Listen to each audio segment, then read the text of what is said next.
And so it is possible to create those ties, to create those solidarities. But if we need to stretch toward transnational solidarities as one of the great promises of our past history, we also need to learn how to inhabit our histories critically. As much as you may be inspired by what you know of past liberation movements, it is not possible to reproduce them. We honor the Student Nonviolent Coordinating Committee, we honor the Black Panther Party, but we cannot recreate them in the 21st century. Too much has changed. We know too much. We know too much more. We recognize, for example, the extent to which past movements, as important as they were, and I was a part of those movements were saturated with male supremacy. They were saturated with homophobia. And now, of course, we are able to recognize what are often called the intersectionalities of race and gender and class and sexuality, and therefore we cannot go back.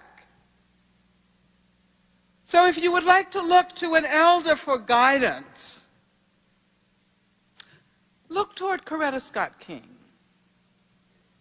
When George and Laura Bush officially enshrined her memory by saying that, and I quote, "Her lasting contributions to freedom and equality have made America a better and more compassionate nation," they were trying to assimilate her into a pantheon of heroes who can be deployed in the service of American supremacy, American empire.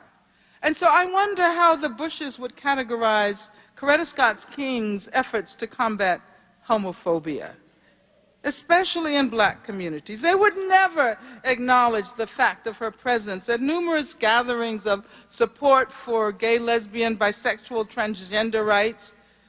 And although she knew this position would be unpopular, she announced several years ago, and I'm quoting, "We have to launch a national campaign against homophobia in the black community."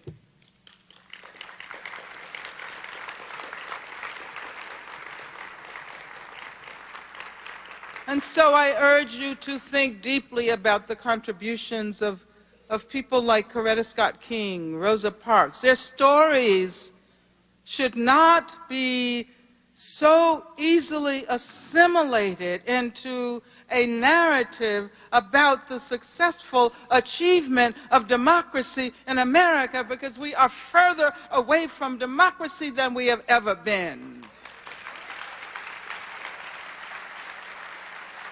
And ironically, the violent exportation of democracy, of what they call democracy, to the Middle East requires increasing assaults on democratic rights and civil liberties at home. It requires the arrest and detention and torturing of people at home and abroad, unauthorized eavesdropping of any of us who happen to speak by telephone or email to someone in another country, or to someone who might be thinking of traveling to another country. That sounds like McCarthyism to me.